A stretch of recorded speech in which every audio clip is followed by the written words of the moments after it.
Disney is indoctrinating small children with cultural Marxist propaganda, lecturing them and any of their white parents who may also be watching about how white people supposedly owe black people reparations for slavery that happened 150 years ago. I'll play the clip in just a moment. Also lecturing about white fragility, which is an Orwellian code word, if you haven't kept up with this, meaning that when a white person finally gets fed up after being accused of being racist all the time and says that they're not, instead of just bowing down and agreeing and apologizing for things that happened 150 years ago that they didn't even have anything to do with indirectly at all, then that is used as more supposed evidence that they are racist because they're being defensive about it and not just admitting that even if they don't think that they're racist, they still are racist because they probably are on a subconscious level, whether they know it or not. So this is a clip from the Disney Plus series, The Proud Family.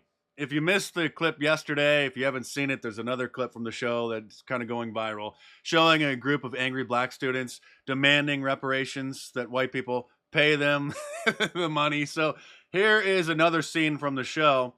Well, the white character is just fed up with hearing all this nonsense, and just listen to this. Well, you understand, love, don't you? No, I do not understand anything about white fragility. White fragility? What's that supposed to mean? You know what it means. You're doing it right now. Doing what? Being defensive about race. Robert DiAngelo wrote a whole book about it. Read it. Yet again, on page 39. same Not on page 39. cover and everything.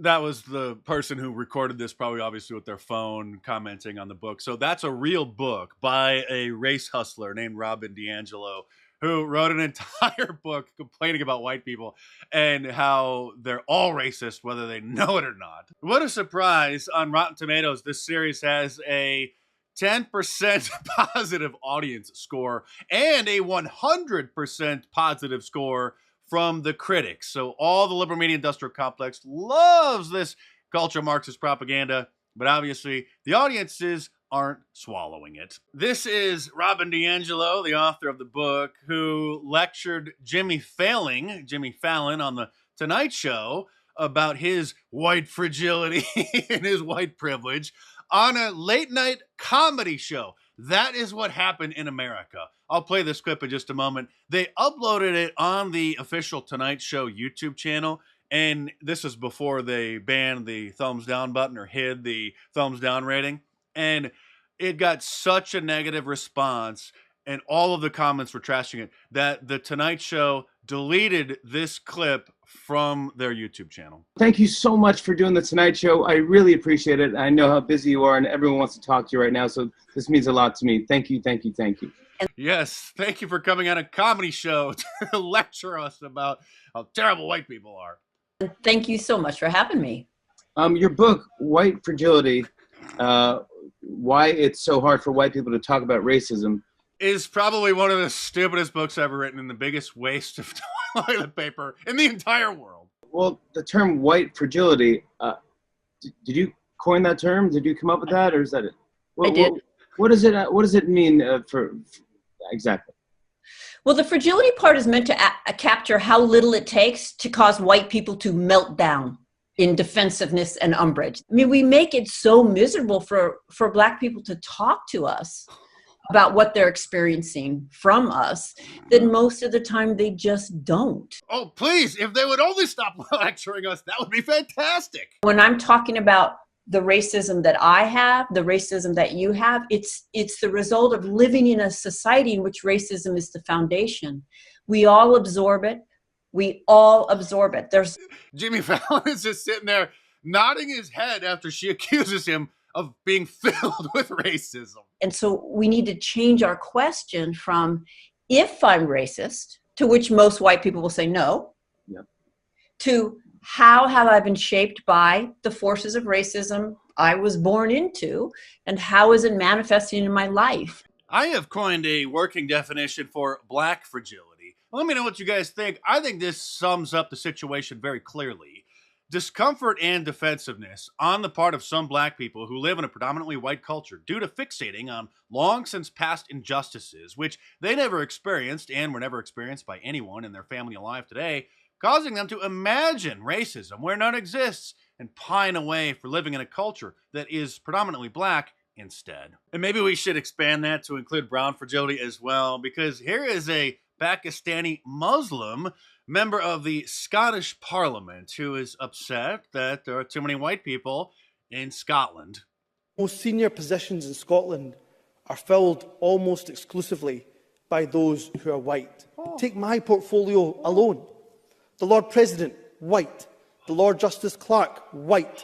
Every High Court judge, white. The Lord Advocate, white. The Solicitor General, white.